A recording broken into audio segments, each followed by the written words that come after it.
Also thanks to Sharanya and Deepak. When Deepak asked me, to come for this program, I was very, very apprehensive because I was not very sure of myself how I can mentor anybody. Okay. Mentorship involves, providing answers, solutions to help private decisions. I can't do any of those. I can't do about myself. How can I help anybody else to take such decisions? Okay. As a teacher, I take my prime responsibility to help young people learn how to think.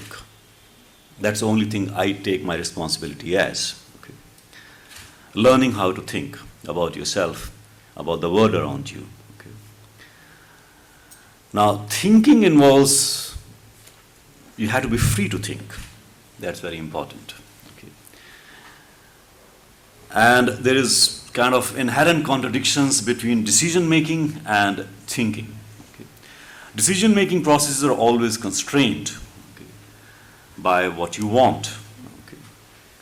Thinking by nature has to be free, because if you're constrained, then naturally you will not be able to think as you should be thinking. Okay. So there's a contradiction. Okay. And as I'll try to tell you a few things about physics, interestingly, these contradictions exist within physics itself. Let me ask young people, who will be deciding the course of choice in, let's say, in few months. How many of you think you will be taking physics as a course of choice? Anybody interested in physics? Nobody, okay.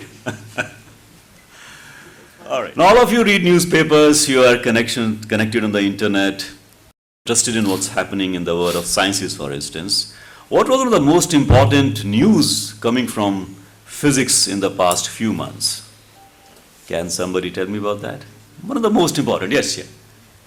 Well, I'm sure this involves a certain amount of physics, but they're coming up with self-driven cars. Okay, physics is everywhere, but self-driven car is more computational, that's more corporate economy. Oh, they have decided made to slow down light. Okay, all right, we can take that as an example. Okay, there are some experiments which tell you. How about discovery of newer planets? Okay, discovery of newer planets. In fact, the biggest, and for which there might be next year, few years, Nobel Prize would be coming, was about gravitational radiation. Yeah, Okay. yeah. Gravitation radiation. Two galaxies colliding, maybe if... Even the God particle, I think, dominated boson. for some time. Right, okay. So what, slowing down of the speed of light, or gravitational radiation, or Higgs boson, if a young person is working in these fields, and I have some of the students who, for instance, in one particular student who worked on the project for Higgs boson, your career will remain for a long, long time uncertain. Okay? This student was one of the most brilliant. He got from our college, he got the Stephanian Medal. So he was just the best student in the college. And after many years of physics research, publishing very high-level papers, he is still a postdoc, which means after every 2 or 3 years, he has to apply again. Okay?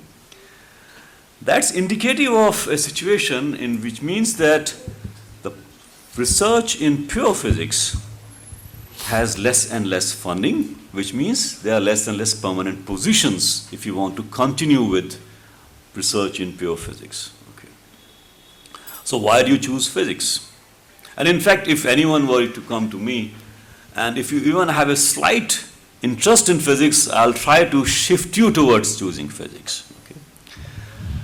The reason from my perspective would be not that there will be many great jobs or career options in physics per se, but what kind of abilities learning physics gives you.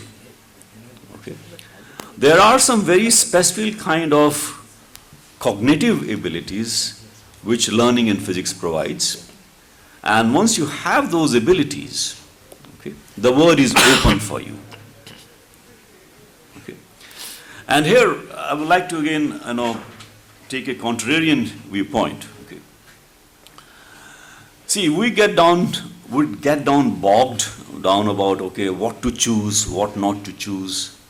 which subject to go for, which college to go for. Okay.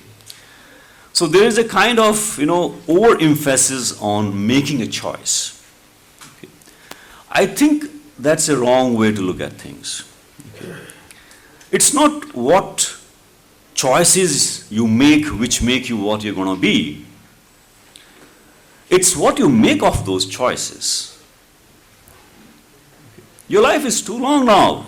You are just 17, 18 years old. Okay. And don't ever think in terms of imprisoning yourself from the choices you're going to make now. Your life is too big, too large. There's word out there of freedom. Okay. So don't get overburdened by the choices which all of you will be making now in few months. Okay. You have to figure out and concentrate on what kind of abilities you will get from making those choices. Okay? Not specific skills, not specific subject knowledges, but what kind of abilities, because ultimately your abilities, okay, what you can think, what you can do, which is going to make you what you're going to do eventually in your life later. Okay? So first of all, don't get, overburdened by the fact that in next month or so you will be deciding which college, which course, and often, frankly, most of the decisions you will not be making. Okay? Because so many people get so many high marks. Okay? You will have very, very limited choices. Depending upon your PCM, you will be, which college you will get into, which course you will get into will be almost decided. Okay? So you will not have too much choice. But concentrate on the abilities. Okay. Now, you all have, the ones who pursued physics have at least 4 years of learning physics. You would have started specifically learning physics in your 9th standard. Okay.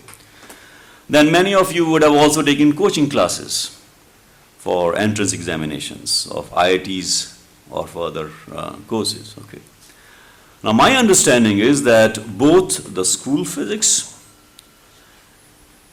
which emphasizes more the laws of physics and their applications, and the coaching, which emphasizes more the problem-solving abilities, they are both give you a kind of one-sided and incomplete picture about the physics as a subject. Okay. They're not wrong pictures, but they are one-sided and incomplete because they do not at least take you to the spirit of the subject and what exactly it helps you do. Okay. Newton, perhaps the greatest of the physicists in the history of humanity, he at one place states, "I do not start from hypotheses, I start from the phenomena and their causes." Okay. What it means is that physics is an experimental science. It starts with observing nature. Okay. Even though, Newton's most famous book, Principia Mathematica, is, it starts with the laws of motion, which all of you learn in your 10th and 11th standards. Okay. The 3 laws of motion of Newton. Okay. But the point is that those laws of motion are not the beginning point of physics. Okay? Newton himself was trying to systematize and understand a lot of observations made by people like Galileo before him. Okay? And do you know how did Galileo arrive at his law that the bodies fall at the same rate? The story goes that he dropped, a bale of cotton and a piece of lead from the Leaning Tower of Pisa, and he observed that they both fall at the same rate. That's wrong. If he had actually done that experiment, the bale of cotton would, of course, fallen or taken more time to arrive at Earth than the piece of lead. Okay. Galileo actually did years and years of observation of rolling spherical balls with different metals, different density on inclined planes, and measuring their rate of decline. Okay. So, it's a systematic observation from which physics starts. Okay. So, experimental part is very, very important. And what you would learn, okay, if you take physics, is that experimental observations often are surprising. And it's trying to make sense of those surprises that new and more useful knowledge emerges. For instance, you take a pendulum. Everybody has solved problems about pendulum, string with a mass. You have the time period as a function of, the length of the string and the acceleration due to gravity, okay? And this is an experiment we do with the pendulum. This is the first experiment we do with the pendulum in our physics lab in our college. You take a pendulum of a particular length and make it oscillate, okay? And very simple exercise, you measure its time period with a stopwatch, okay? Well, you measure it, you get some time period, you may be happy you got. It's very simple exercise, nothing more to do it. But we'll ask you to measure the time period 100 times, 500 times. And you may wonder, what's the point? The length of the pendulum does not change. Your formula tells you it's square root L by G, that remains constant. So every time you should get the same time period. Why are you doing the same thing again and again and again and again? Okay? The point is that when you measure the time period again and again, you won't get the same value. Okay? Every time your value will be different. What's going on? Okay? The observation is that something which seems not to have changed, the length remains the same, okay? Your stopwatch remains the same, you remain the same person, but every time the result which you get as a time period of the pendulum is different. Okay? Why it is happening? That's an observation now. Okay? Now you start to begin to think why the time periods are different every time. Okay? I won't go into the details of then what happens next. It's basically random errors. Okay? Even a simple measurement, simple observation involves some kind of coordination between instruments. And in this case, the instrument is your eye, your hand, the stopwatch. Okay. Of course, in more advanced experiments, the human beings will perhaps never enter. It's only the computer screen which observes and gives the records. For instance, in Higgs boson experiment, almost everything from initial collision to the analysis of the data to the final result is done by computers. Humans write programs to run those computers, which is ultimately the screen which gives them the result. Okay. But this is what you're doing in your first year physics lab, for instance. The first experiment will be more elementary, in which your body itself will be part of the measurement process, which means it will be part of the observation process. Okay. So the point is that this very simple experiment with pendulum measurement of the time period of pendulum gives you a window to something else which is happening. Okay. Now, that is the beginning of a kind of experimental physics where you observe nature, you observe it systematically. Okay. And it's amazing how in the history of humanity, why would you wonder that Babylonians, the Mesopotamian civilization, which lasted from, let's say, almost 4000 BC to 1000 BC for 3000 years, it's amazing that these people were keeping exact records of solar eclipses, lunar eclipses, positions of stars, etc. over 3000 years. Okay. Their priests, their astronomers were doing those systematic observations, writing them in papyrus, manuscripts, and those were later actually used by Greeks to derive some of their theories. Okay. So what is interesting is that if you look at the history, human beings have spent enormous time and resources in making systematic observations because there's something intriguing which comes out of these systematic observations. Something which you don't expect, something which is surprising. Okay. And it's only in the effort to make sense of something which is surprising that physics emerges. Okay. All right. Now, obviously, to make sense of things which are surprising requires certain kind of abilities. And now, coming to the practical thing, what are those abilities? Okay. First of all, you need to be able to develop a concept. A concept is an idea. Okay. For instance, if I take you back to the example of measurement of pendulum, time period of the pendulum, what is the idea you develop from that? You get the idea of what are called the random errors and how those errors are distributed. Okay. Or let me take you to a more familiar concept. All of you know who have studied physics, what is acceleration? You can say, oh, rate of change of velocity is acceleration. And that's a definition you learned, maybe 9th or 10th standard. Now all of you can even recite, like a parrot, that, okay, that's acceleration.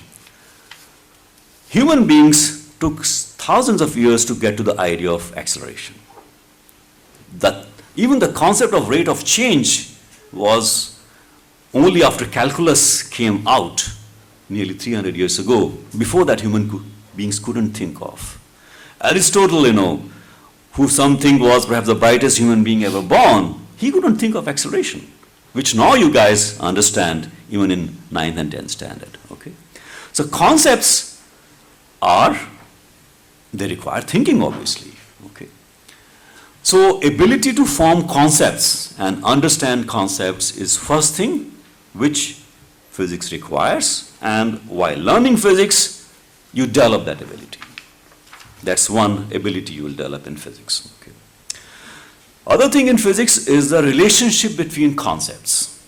All of you know second law, F is equal to ma.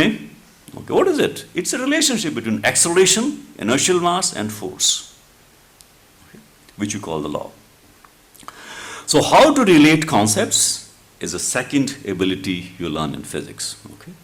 Now it so happens that though all the sciences try to get to the laws of specific sciences, okay, the form of the laws in physics happens to be very, very mathematical. Now why it is so, that's a different issue altogether, but the form of the laws is mathematical. Okay. So you've got to learn a lot of mathematics in physics. In fact, if you look at, the core courses of physics honors on the list given to you, almost 1/4 of them are mathematical courses. Okay. And the physics honors of the university places a big emphasis on developing what are called the mathematical physics. Along with that, these days, of course, computational physics has also come up because computers are now available. Okay. But the key idea is to understand mathematical concepts. Okay. So three things: the ability to develop concepts, the ability to understand relationship between concepts, which means the laws, okay, and the third, mathematical abilities. Okay. These are the three things which you learn if you do physics well for the 3-year undergraduate course now. Now what do you do with these abilities? If you go for pure physics, you enjoy doing it, okay, but career prospects, uncertain. You have to be best in the field, which means from a group of already very bright, young men and women numbering in 100, you have to be the best to get to the permanent positions in faculty and good universities. Okay. But you will enjoy doing physics, despite the uncertainties of the career. Okay. But that's not another story. In our college, for instance, out of a class of, let's say, 50 students, maybe eventually 5 or 6, not more than 10%, will eventually go for a career of academics and physics. Okay. But what is very, very interesting is on the basis of the kind of abilities you develop in physics, you can do many, many different things. Okay. For instance, I'm just trying to list, from the past few years where some of the students have gone. Interestingly, physics honor students do very well in economics. Okay. And on the basis of their mathematical skills they learn in physics honors, because economics now is also turning towards more and more mathematization. So they do very well in economics. In fact, one of my students is now doing a PhD in economics. Not he, but one of his classmates now who has moved to management. He actually topped the economics entrance of the D School of Economics entrance. Okay. Students have gone into actuarial science. Now, that's a science which is coming up, and a lot of these private insurance companies, they need to run, huge statistical programs to figure out, what premium should be charged from which class of customers. Okay. So, actuarial science is one thing in which a lot of students have gone. Management, surprisingly, okay, though you might think the spirit of the physics, which is, thinking freely without constraint, and management, which is trying to make maximum profit for your employer. These two seem to be very, very opposite kind of, situations. But many of the physics students do very well in management. Again, I would suggest that on the basis of the abilities, okay, they learn doing physics honors. Computer sciences, again, for a long time has been a very, very favorite, haunt for physics students to go after their B.Sc. Interestingly, some students change track completely, They go to sociology, they go to history, they go to literature, okay. The reason being that many of these subjects, for instance, sociology, Delhi School of Economics and Sociology Department, the entrance exam for sociology department just requires a graduation degree, okay. It doesn't require a sociology as such, okay. And it has happened, one of my students, they cracked the exam. Okay. Again, I would suggest on the basis of some of the abilities they develop while doing physics. Okay. Abilities meaning you understand, develop ability to develop a concept. Okay. Get relationship between concepts. Okay. Though sociology doesn't require, of course, mathematics, but in many of the things which I mentioned earlier, they require mathematical abilities which help them go into that area. Okay. So now coming to the end, if you want to learn physics for 3 years, do it for the passion of it, okay? Because, okay, you may want to study history after 3 years, you may want to do management, you may want to do actuarial science, economics, whatever, okay? In all these areas, you can go through physics. Okay? Nothing's going to bar you from going on in those areas, okay? Because it is the abilities of thinking which physics is going to give you. Okay? So think about physics along those lines.